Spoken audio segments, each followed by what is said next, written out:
Mesdames, Messieurs, bonjour. Je suis très heureux de vous retrouver pour cette nouvelle émission Power Boost. Alors vous le savez, nous sommes de plus en plus diffusés sur les télés locales.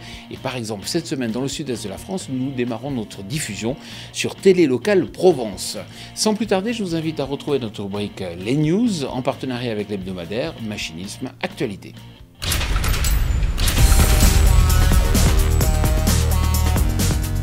Trimble dévoilera au CIMA 2013 son propre signal de correction RangePoint RTX. Il s'agit d'un système à signal bifréquence pour une correction inférieure à 15 cm entre passages.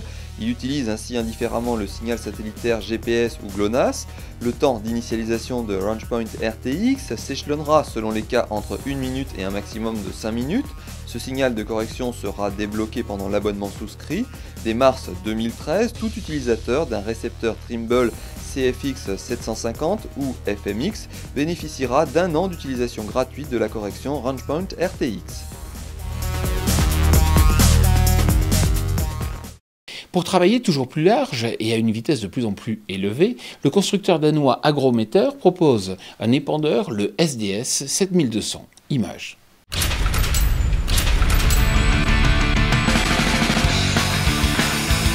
Le SDS 7200 d'Agrometer est doté d'un nouveau moteur John Deere de 225 chevaux contre 172 chevaux pour les modèles antérieurs. Sa transmission est hydrostatique. Cet épandeur de lisier automoteur est proposé avec une rampe à pendillard de 36 mètres. Cependant, elle peut être repliée à 30 et à 24 mètres pour le travail en bord de champ.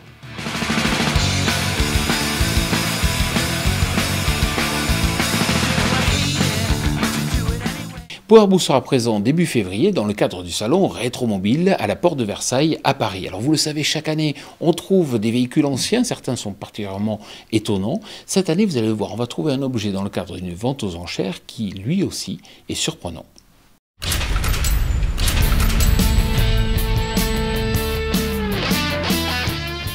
Pourquoi ne pas vous offrir un Mirage 5 ?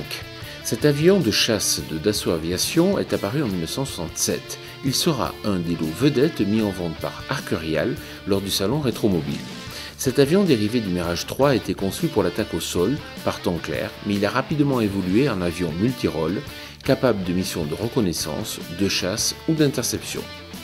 Il est capable de voler à Mach 2,3 avec une vitesse ascensionnelle de 5000 mètres par minute. Il a été produit à seulement 16 exemplaires. Pour l'acheter, il vous faudra débourser près de 100 000 €.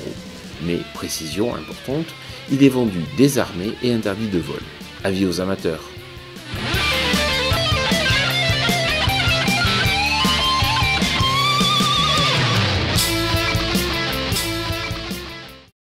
Loger un moteur dans une roue n'est pas une idée nouvelle. Dès le début du XXe siècle, Ferdinand Porsche y réfléchissait déjà.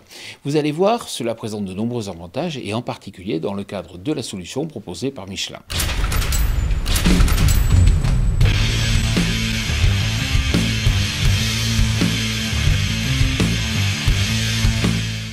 Ce prototype de Michelin abrite deux moteurs. L'un sert à la traction du véhicule et peut afficher une puissance de 30 kW pour un poids d'à peine 7 kg. Il est économe car il récupère l'énergie cinétique au freinage. L'autre moteur commande la suspension. Ainsi, à chaque mouvement enregistré par des capteurs, ce moteur est capable de réagir au 3 millième de seconde pour corriger les positions de la roue et du châssis. Grâce aux nouvelles générations de batteries et au recours à ce genre de moteur logé dans les roues, les experts prévoient que les voitures, dans 5 ou 6 ans, pourraient afficher des autonomies comprises entre 300 et 500 km.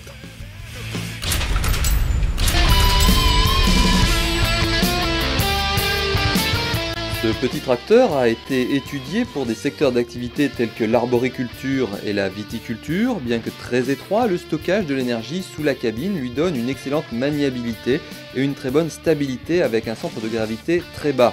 Grâce à son capot en taille de guêpe et son nez plongeant associé à une cabine 4 piliers à verre électrochrome, la visibilité est optimale en toute situation.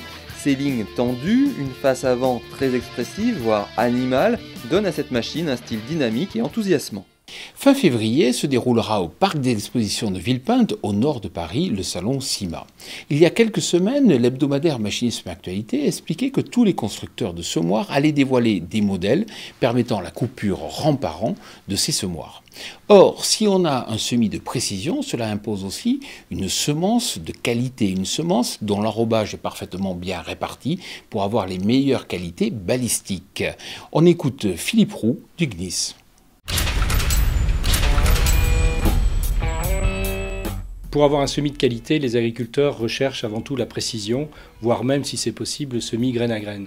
Donc la qualité de la semence a toute son importance à plusieurs niveaux. D'abord, bien sûr, ses qualités technologiques, intrinsèques de germination, mais aussi la qualité de l'enrobage de cette semence. Car il faut qu'on puisse assurer une bonne fluence de la semence dans les différents éléments du semoir pour assurer des débits qui sont de plus en plus rapides.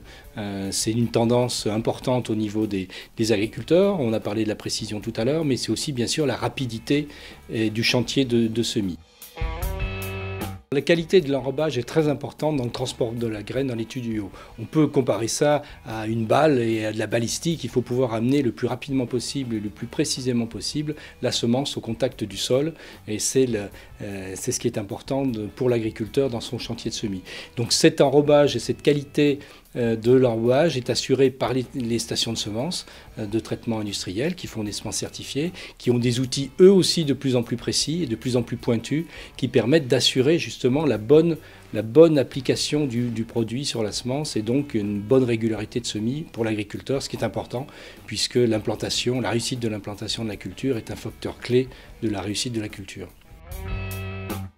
Autre élément qui est peut-être moins directement lié à la qualité de la semence, mais qui est lié à la semence certifiée, c'est les conditionnements que l'on propose aux agriculteurs. Et donc là, il y a eu des évolutions aussi très importantes, mais ça fait partie du chantier de semis, c'est de pouvoir proposer des big bags, parce que les trémies des agriculteurs sont de plus en plus grandes. Donc il faut pouvoir aussi assurer ce service, et c'est très important.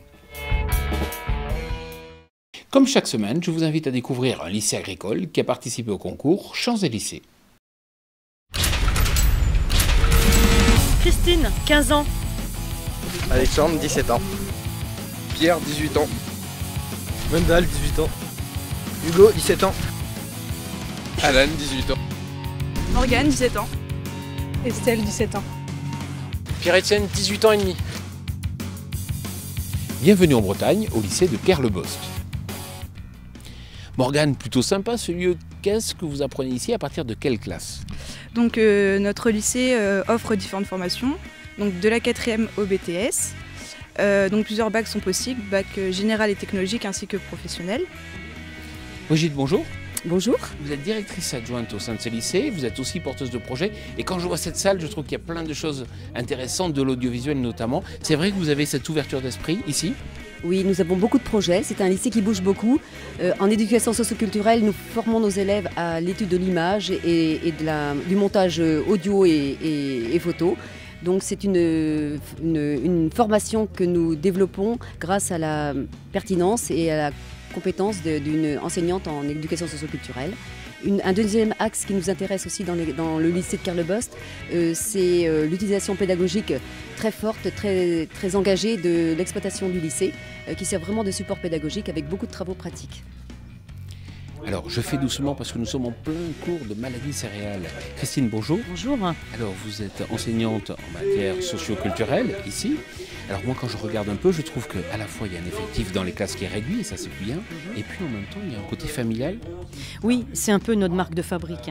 C'est l'esprit de l'établissement qui est dans une relation de proximité avec les élèves par la transmission de notre savoir. C'est notre marque de fabrique, notre culture. Alors quand Christine me dit que ce lycée est sympa, moi j'ai envie de le vérifier aussi auprès des élèves. Justement, je suis avec Gwendal. Bonjour, est-ce que ce lycée est sympa? Oui, un lycée très sympa, oui, naturel aussi, avec le cadre, ouais, des profs très sympas aussi. De bonnes conditions donc. Pierre, vous partagez cet avis? Oui, il y a une bonne ambiance entre les élèves. Bon, alors maintenant on va découvrir, je crois, l'exploitation, c'est ça? On y va. Et Pierre-Etienne, je vois que les étudiants, ça bosse. Ah, ça bosse ici. Hein. Ouais, on est encadré, il est encadré par un de mes collègues là, au niveau de la matière technique, et c'est vrai que ça fonctionne, ça travaille.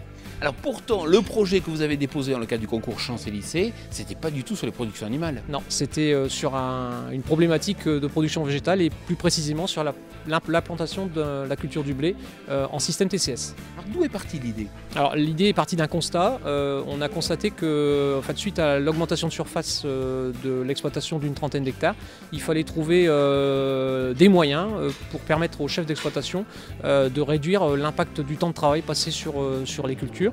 Et donc est venue l'idée de comparer un système labour et un système TCS pour voir si ça fonctionne sur l'exploitation.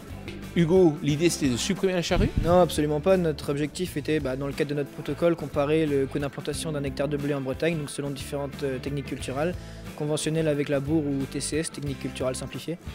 Alors Alan, si je regarde un peu ces maisons traditionnelles de Bretagne? Oui, exactement, on la rencontre assez souvent en Bretagne. Estelle, si on regarde un peu votre étude, est-ce que vous avez fait des comparaisons en matière de temps passé ou de temps d'implantation? Oui, on a remarqué que le semis en TCS prenait 2 fois moins de temps qu'un semis classique. Et Alan, si on parle argent?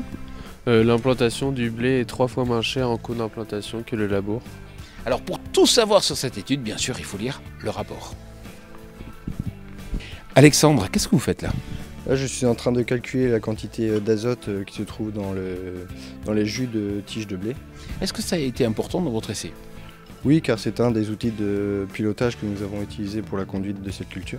Et qu'est-ce que vous avez mesuré concrètement pour comparer justement les deux parcelles? Concrètement, nous avons mesuré le nombre de tales, le nombre de grains à l'épi, les différentes données. Et en matière de rendement aussi? Oui, les rendements, les rendements en paille aussi, rendements grains. Alexandre, merci. Merci. Si vous souhaitez toujours être en contact avec l'innovation dans le domaine agricole, je vous conseille de consulter le site de notre média partenaire Agriculture et Nouvelles Technologies. Pour finir, n'oubliez pas de venir nous rencontrer sur notre plateau TV dans le cadre du prochain CIMA, donc sur le pôle des agro-équipements. Je vous souhaite une très bonne semaine.